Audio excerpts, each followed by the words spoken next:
দামের ব্যাপারে open challenge সাগর electronics, Debnath হসপিটালের কাছে, Basudebpur, Arambagh.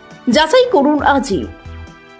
Shivam marble and granite, ঐতিহ্য আর আধুনিকতার মেলবন্ধন, এখন গড়বাড়ি, আরামবাগে। ফোন 9475179586। অবৈধভাবে গাছ কাটার অভিযোগ উঠল এক ব্যক্তির বিরুদ্ধে। অভিযোগ, হুগলির আরামবাগ পৌরসভার 13 নম্বর ওয়ার্ডের পুরাতন রূপবাণী সিনেমার পিছনে একটি শপিং মলের মালিকের বিরুদ্ধে। গাছ কাটা নিয়ে ক্ষোভ প্রকাশ করেছেন এলাকাবাসীরা। অবৈধ গাছ কাটা নিয়ে আরামবাগ মহকুমা শাসকের দ্বারস্থ হয়েছেন বিরোধী দলের কাউন্সিলর বিশ্বজিৎ ঘোষ। বুধবার তিনি অবৈধ গাছ কাটা নিয়ে লিখিত অভিযোগ জানান আরামবাগ মহকুমা শাসকের কাছে। গাছ কাটা প্রসঙ্গে কুমারেশ পালের সাথে ফোনে যোগাযোগ করা হলে তিনি বলেন, আমি কলকাতায় আছি, আমাকে বন দপ্তর থেকে ডেকে পাঠিয়েছিল, আমি গিয়েছিলাম, ফাইন দিয়ে এসেছি। দেখুন বিস্তারিত।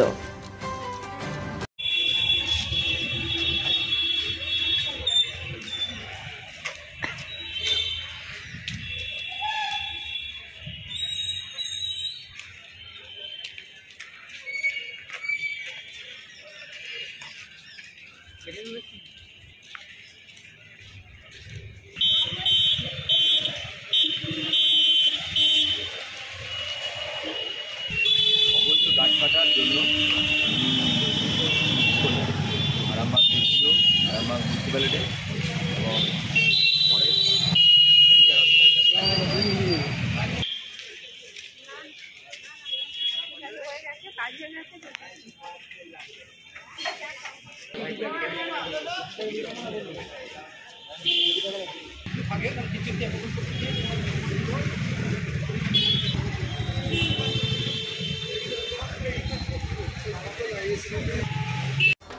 আপনাদের ভালোবাসার আর এক নাম চন্দন জুয়েলার্স। চন্দন জুয়েলার্স, আরামবাগ, সদরঘাট, হুগলি। কেন এসেছে? আজকে এসে একটা অবৈধ গাছ কাটার বিষয় নিয়ে আমি নোটিশ করলাম। আরামবাগ ফরেস্ট রেঞ্জার অফিসারে করেছিলাম আগামী 13 তারিখ। আজকে আরামবাগ এসডিও মহকুমার শাসক ওখানে করলাম, মিউনিসিপ্যালিটি করেছি আর থানায় করা হয়েছে। বিষয়টা হচ্ছে অবৈধভাবে গাছ কাটা হয়েছে। একটি ডোবা বলে উল্লেখ আছে, যার ডোবা হচ্ছে যিনি মালিক কুমারেশ পাল। বর্তমানে আরামবাগ যে 16 নম্বর যে লিঙ্ক রোড আছে, লিঙ্ক রোডের কাছে যে রূপবাণী সিনেমা হল, যেটা বর্তমানে রিলায়েন্স ট্রেন্ডিং নামে পরিচিত, এবং সেই বিল্ডিংয়ের যে মালিক কুমারেশ পাল, তিনি অবৈধভাবে কদিন আগে ডোবা ভরাট করছিলেন, সেটা আপনাদের মাধ্যমে খবরে দেখিয়েছেন। একই ব্যক্তি একই জায়গায় আবার পুনরায় গাছ কেটেছেন, এবং গাছ কাটা বেআইনি, টোটালটাই অপরাধ। এবং গাছ কাটতে গেলে তার যে ফরেস্টের যে পারমিশন, সেই পারমিশন ওনার কাছে নেয়, এবং অবৈধভাবে গাছ কেটেছেন। এবং আমাকে ওখানকার পাড়া প্রতিবেশী আমাকে বলেন, আমি সেটা নিম্নলিখিত লিখিত আকারে আমি জানিয়েছি। এবং এখন দেখা যাক মহকুমার শাসক, কারণ মহকুমার শাসক অলরেডি বলে দেবেন এক্ষুনি, হয়তো ওটা তো আমাদের আন্ডারে নেন, ওটা বলবেন আরবান ডেভেলপমেন্ট আন্ডারে, ঠিক আছে, সুডার আন্ডারে আছে। তো সুডার আন্ডারে যেহেতু আরামবাগ মহকুমার অবস্থিত আছেন, মানে পৌরসভার সব কিছু তত্ত্বাবধান উনিই করছেন, দায়িত্ব আছেন। তো পৌরসভা মিউনিসিপ্যালিটিকে দিয়েছি, আর রেঞ্জার অফিসারকে দিয়েছি, থানা পারমিট সবাইকে দিয়েছি, এবং দেখা যাক উনি কি করেন। কারণ আস্থা মাল্টি স্পেশালিটি হসপিটাল, আন্তর্জাতিক মানের সমস্ত রকম পরিষেবা। আস্থা multi speciality hospital, Nabapalli, Arambagh. প্রায় 5-6টার মতো গাছ ছিল, 5-6টার মতো গাছ। পুরো গাছগুলো কি করে এরপর যদি গাছগুলো এইভাবে কাটতে থাকে, আমরা তো ছোটো থেকেই পড়েছি একটি গাছ একটি প্রাণ। তো গাছগুলোর পরিবর্তে যে আবার গাছ বসাতে হবে, সেরকম গাছ কোনো বসাননি উনি ওনার যে ডোবাটাকে ভরাট করছেন, ভরাট করে ওটাকে পুরোপুরিভাবে নিজের এটাকে আনতে চাইছে। কারণ এই ডোবা যদি দিনের পর দিন ভরাট হয়ে যায়, কারণ আরামবাগ পৌরসভা জানেন পুরো কনজেস্টেড এরিয়া, সেই এরিয়ার মধ্যে কোনো ড্রেনের নিকাশি ব্যবস্থা নেই। ওই ডোবাগুলো থাকা মানে আমাদের নিকাশি ব্যবস্থা, জল ডোবার মধ্যে জমা হতো, সেই ডোবাগুলো সব বন্ধ করে দিচ্ছে। এখানকার বর্তমানে শাসক দলের নেতৃত্বে সব নেতাদেরকে টাকা খাইয়ে এইসব বদমাইশিগুলো করে গেছে।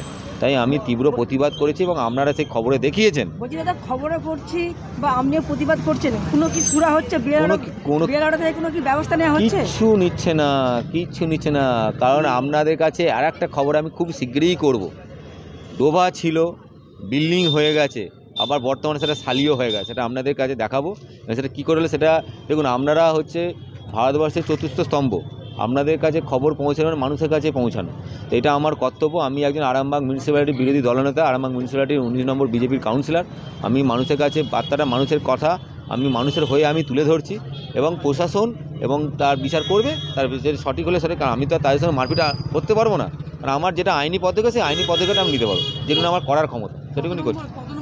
ওটা 13 নম্বর ওয়ার্ড, সম্ভবত 13 নম্বর ওয়ার্ড এবং 19 নম্বর লাগোয়া, এবং সকলেই জানে বিষয়টার প্রতি, কিন্তু কেউ মানে নজর দিচ্ছে না, কারণ এইটাই আমি একবার প্রতিবাদ করলাম, দেখা যাক কী হয়। আপনার নামও পড়েছে? আমি বিশিত ঘোষ, বিরোধী দলনেতা, আরামবাগ মিউনিসিপ্যালিটি। এসি নার্সিংহোম 24 ঘন্টা ডক্টর সার্ভিস ও এমার্জেন্সি পরিষেবা ছাড়াও প্যাথোলজি, ডায়ালিসিস, আইসিইউ এবং যাবতীয় টেস্ট একই ছাদের তলায়। স্বাস্থ্যসাথী মান্যতাপ্রাপ্ত এসি নার্সিংহোম, করুণা সিনেমার পিছনে, বেনেপুকুর রোড, আরামবাগ। বিবাহে বাধা, দাম্পত্য কলহ, ব্যবসা বাধা, চাকরির সমস্যা, বিদ্যায় বাধা, প্রেমে ব্যর্থ, সাংসারিক অশান্তি, মাঙ্গলিক দোষ, কালসর্প দোষ সহ যে কোনো সমস্যার সহজ ও গ্যারান্টি সহ সমাধান পেতে আসুন শ্রী অজয় শাস্ত্রীর কাছে। অগ্রিম নাম নথিভুক্ত করতে ফোন করুন 9933854984। তন্ত্র মন্ত্র করে দেখি তার ভিতরে তুমি না। তন্ত্রমন্ত্রে আমরা বিশ্বাসী নই, মানব প্রেমে বিশ্বাসী। মানবতার বীজ বপনে 24 থেকে 28 জানুয়ারি আমরা আয়োজন করেছি আন্তর্জাতিক গোসাই পরবের। পঞ্চম বর্ষে তিঘুরির মাঠে পরবে থাকছে এদেশের পাশাপাশি বাংলাদেশ, রাশিয়া, জাপান সহ বহু দেশের বাউল পুকিরা।